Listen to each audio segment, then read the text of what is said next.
ዛሬ አንድ በጣም ያስገረመኝንና በዚህ ዘመንም ለካ እንደዚህ አይነት ሰው አለ እንዲያስባለኝን ቪዲዮ አስመለክታችኋለሁ። ይህንን ቪዲዮ ከማሳየቴ በፊት ግን ከቪዲዮ ጋር በተያያዘ አንዳንድ ነገሮች እኔ ልበላችሁ። አንድ ዓለም አቀፍ ጥናቶችን የሚያጠና የቴክኖሎጂ ኩባንያ አንድ ነገር ብሎ ነበረ። አሁን ላይ በዓለም ላይ የሚገኙ ሰዎች ስማርትፎን ከመምጣቱ በፊት የነበራቸው ደስታና አሁን ላይ ያላቸው ደስታ አንጻራዊ ሲታይ በጣም የተለያየ ነው ብሎ በጥናት ላይ አመልክቷል። ለዛም ደግሞ ትልቁ ምክንያት ዘመናዊ ስልኮች ናቸው ብሏል። ቀደም ባሉ ዓመታት ዘመናዊ ስልኮች ከመምጣታቸው በፊት ሰዎች በማህበራዊ ህይወታቸው በኑሯቸው እጅግ በጣም ደስተኛ ነበሩ። አሁን ላይ ግን የሚገኙ ሰዎች ስልክ ባመጣባቸው ጣጣ ምክንያት ስሜታቸው ለአጭር ሰዓታትና ለሰከንዶች የሚቆይ ብቻ ነው ይላል። ለምሳሌ የሆነ ደስ የሚል ቪዲዮ እየተመለከተ ያለ ሰው ስክሮል ሲያደርግ የሚያሳዝን ወይም የሚረብሽ አይነት ቪዲዮ ይመለከትና ስሜቱ ይቀያየርበታል። ያ ብቻ አይደለም፣ እጁ ላይ በያዘው ስልክ ራሱን ከሌሎች ጋር በማወዳደር አንዳንዶች በትክክለኛው ህይወታቸው የማይኖሩትን ነገር ግን ለቪዲዮ በሚል ደስ የሚል የሆነ ፋንሲ የሆነ ህይወታቸውን ያስመለክቱና በቪዲዮ ሰዎች ራሳቸውን ከነዛ ሰዎች ጋር በማነጻጸር በቃ እኔ ማረባ ነኝ፣ የኔ ኩያ ሆኖ እሱ እንደዚህ አይነት ህይወት እየኖረ እኔ ግን በችግርና በድህነት ውስጥ ነኝ ያለሁት ብሎ ራሱን ከዛ ሰው ጋር በማነጻጸር ለከፍተኛ ድብርት፣ ሀዘን፣ ጭንቀትና አንዳንዶችም ራሳቸውን እስከ ማጥፋት ድረስ የሚደርሱ አሉ። ካቻ ኩዮቻቸው ጋር እኩል ባለመራማዳቸውና እንደነሱ ባለመሆናቸው ህይወት ያስጠላቸውና በጣም ከባድ አይነት እርምጃ የሚወስዱ ሰዎች አሉ። አሁን የምናገረው ሀሳብ ደግሞ የበለጠ ግልጽ እንዲሆንላችሁ እናንተ እጃችሁ ላይ በያዛችሁ ስልክ በሚመጣላችሁ ነገር ስሜታችሁ በየስንት ደቂቃው ይለዋወጣል ብዬ ብጠይቃችሁ መልሱ እናንተው ጋር አለ። ለምሳሌ ስክሮል ስታረጉ እንዲህ አይነት ቪዲዮ ይመጣላችኋል። ዘዙ ለኢትዮጵያም ተርፏል። እንግዲህ እንደሚታወቀው የሁለቱ ሀገር ጦርነት ከተጀመረ በኋላ አስፈሪ ነው። ነገሮች ወደኛ ሀገርም ቀረብ ብለዋል። አሁን ላይ ሶስተኛው የዓለም ጦርነት የመነሳቱ ነገር አይቀሬ ነው። ምክንያቱም እንግዲህ እስካሁን ድረስ ኢራን ከአሜሪካና ከእስራኤል ውጪ ሳውዲ አረቢያ፣ ኩዌት፣ ዩናይትድ አረብ ኤሚሬትስ፣ ባህሬን፣ ኳታርና ጆርዳንን ጨምሮ እንግዲህ ጥቃት ከፍታለች፣ እያጠቃች ይገኛል። የምትመለከቱት እንግዲህ ዱባይ ውስጥ ነው። ሰዎች እየሮጡ ፓኒክ አድርገው ወይም ደግሞ ፈርተው ማለት ይሄ ዶሃ ውስጥ ነው፣ ኳታር ውስጥ ነው። ይሄ አቡዳቢ ነው። አቡዳቢ ውስጥ ኢራን አጥቅታ ማለት ነው። ተመሳሳይ አቡዳቢ ውስጥ ነው። የምትመለከቱት ቤት ደግሞ የኢራን ሱፕሪም ሊደር የአያቶላ አሊ ካምኒ ቤት ከጥቃት ከተፈጸመበት በኋላ እንደዚህ ዴሞሊሽ ሆኖ ነው። ከዛም ኔክስት ብላችሁ ስክሮል ስታረጉ እንደዚህም አይነት ቪዲዮ ይመጣላችኋል። እንግዲህ እሱ ያበደርሻትን $5000 ስትመልስልሽ አስመትታ እንደመለሰችልሽ ለመጀመሪያ ጊዜ የነገረሽ ማን ነው?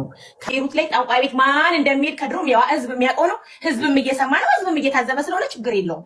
እኔ ገና ቲክቶክ ላይ ስመጣ አዎ ጠንቋይ ቤት ሄዳለሁ፣ አዎ አረጋለሁ ብዬ ተናግሬያለሁ። ከድሮም አሁንም እላለሁ። ማንም አያገባውም። ስሙልኝ፣ በየምግብ ቤቱ እየሄዳችሁ መጠጣችሁን ወይም ደግሞ የምትጠጡትን ማንኛውም ነገር ክፍትን ጥላችሁ የምትሄዱ ጓደኛ ለምታምኑ ምናምን እኔ ኧረ በኢየሱስ ምንድን ጉድ ነው እየሰማን ያለ ነው። ቤሩት ላይ ይሄ ነገር መውጣቱ ለእናንተ እንድትጠነቀቁ ነው። እኔ እንኳን ጓደኛም አልፈልግም ምንም። እኔ ጓደኛ ሚስቴና እህቴ ናት። ከዛ ውጭ አልፈልግም ስደት ላይ ግን ጓደኛ ለምታበዙ ለእናንተ ይሄ ቪዲዮ እሺ፣ አሁን የምታወራውን ስሙ።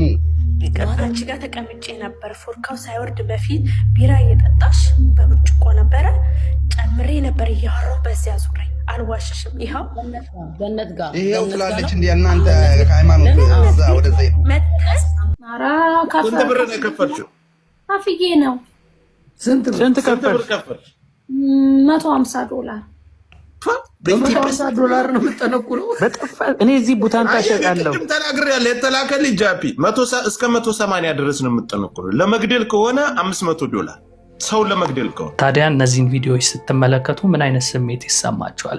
የጦርነቱን ስታዩ በቃ ምንም አይነት ነገር ሳልኖር እኮ ዓለም ልትጠፋ ነው፣ ሶስተኛው የዓለም ጦርነት ሊጀመር ነው፣ እዛ ጋር የተነሳው ጦርነት እኛም ጋር ሊመጣ ነው የሚል ጭንቀት ይፈጥርባቸዋል።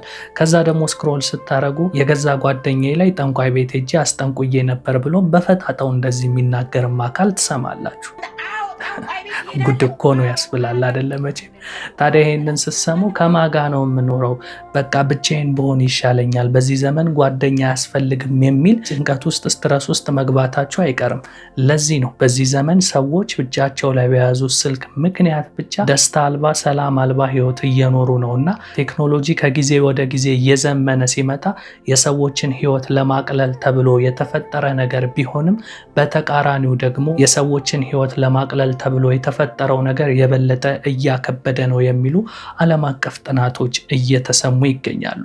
ይህንን ሐሳብ ዝም ብዬ ያላነሳውላችሁም በመግቢያዬ ላይ ለካ በዚህ ዘመንም እንዲህ አይነት ሰዎች አሉ እንዲህ ያልኩትን ነገር ደግሞ አሁን ወደ እነሱ ሊሄድላችሁ።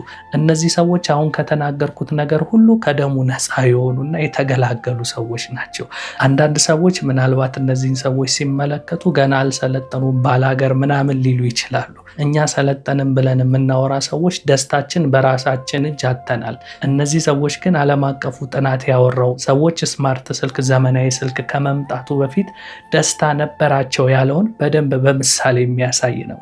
እነዚህ ሰዎች አይደለም ስማርት ስልክ ሊኖራቸውና በዚህ ዘመን እንዲህ ተባለ እንደዛ ተባለ የሚለው ነገር ሊያስጨንቃቸው ይቀርና ቪዲዮ የሚባለውን ነገር ራሱ አይተውት አያውቁምና ተመልከቱ። ራሳቸውን በቪዲዮ ሲመለከቱ አንዷማ እንደውም ወንዳታ ሁሉ ብላ ልልልል ነው ያለችው። ከሰማይ የሆነ ተአምር የመጣ መስሏት የራሷን መልክ ስትመለከትና እስኪ ይህንን ቪዲዮ እንመልከት።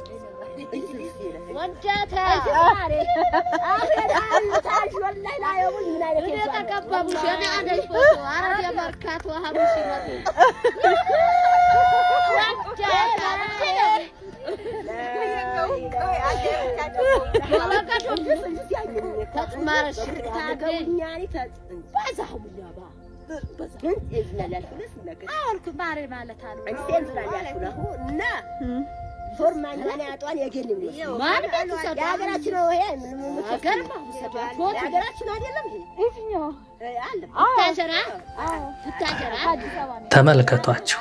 እነዚህ አሁን ሰላማዊ ህይወት ነው የሚኖሩት፣ ደስተኞች ናቸው። በቃ አሁን አንዳንድ ሰው ሲመለከታቸው ባላገር ገና ኋላ ቀር ምናምን ይላሉ አይደለ?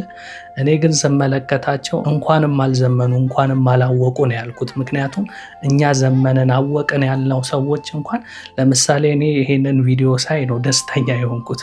ከዚህ ቪዲዮ በኋላ አሁን ሌላ ቪዲዮ ሳመጣ እንዳልኳቸው ይሄ ሳቄ ሁሉ ይጠፋና ሀሳብ ውስጥ ጭንቀት ውስጥ ሁሉ ወድቃለሁ። ቅድም ባልኳችሁ መሰረት እከሌ አስጠንቁላብኝ እኮ የሚል ቪዲዮ ይመጣና ፊት ለፊት ለካ በዚህ ዘመን የሚታመን ሰው የለም ብዬ ሳልጨርስ ደግሞ ኢራን እና እስራኤል የሚል ነገር ይመጣብኛል። ከዛ ደግሞ ፋኖና ምናምን እንዴ ዝብርቅርቅ ያለ በቃ ደስታ አልባ የሚያደርግ ቪዲዮዎች ነው የሚመጡልኝና ስለዚህ ደስታዬ ዓለም አቀፉ ጥናት እንዳወራው የቅስፈት ነው። በቃ በቅስፈት ውስጥ ስቃለሁ፣ በቅስፈት ውስጥ ሀዘን ውስጥ ወድቃለሁ። ዝብርቅርቅ ያለ ሰላም አልባ ህይወትን በገዛ ስልኬ ነው እነዚህን ኢንፎርሜሽኖች ሁሉ ከቤቴ ሆኜ እያየው ሰላም ማጣው። እነዚህ ሰዎች አሁን ያልናቸውን ነገሮች በሙሉ ስለማያዩ እነሱ በቃ እርስ በራስ ሳቅ ነው፣ ጨዋታ ነው። ድሮኛ ዘመናዊ ስልክ ሳይመጣ በፊት የነበረን አይነት ዘለግ ያለ ሰላም ደስታ የሚሰማን አይነት ጊዜ ላይ ነው ያሉትና ከዚህ አንጻር እኔ እነሱ በጣም አስቀንተውኛል። እናንተስ ይህንን ቪዲዮ ስታዩ ምን አይነት ስሜት ተሰማችሁ? ሌላ ደግሞ በተጨማሪ የምጠይቃችሁ ስማርትፎን ዘመናዊ ስልክ መምጣታቸው የእናንተን ህይወት አቅልሎላችኋል ወይስ ደግሞ አክብዶባችኋል? እስኪ እሱንም አያይዛችሁ ንገሩኝ። እንደኔ ከጠየቃችሁኝ አልዋሻችሁም፣ የድሮውን ጊዜ ናፋቂ ነኝ። አሁን ሰዓት ላይ የኔ ደስታ ጊዜያዊ ደስታ ነው። በፊት ላይ ግን የነበረኝን ደስታ ሳስበው አሁን ላይ እንደ ትዝታ ሁሉ ወደኋላ እየመለሰኝ ምን አለ ያ ጊዜ በመጣ የሚያስብለኝ አይነት ሰው ነኝና እስኪ እናንተ ከየትኛው ወገን እንደሆናችሁ ሀሳብ አስተያየታችሁን ጻፉልኝ።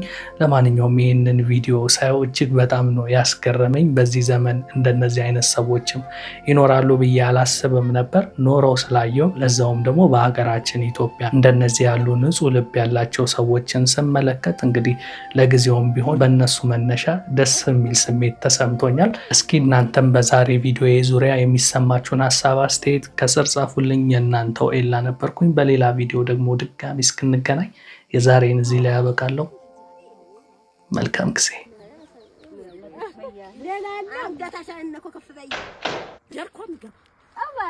አይጨማደድብሽም?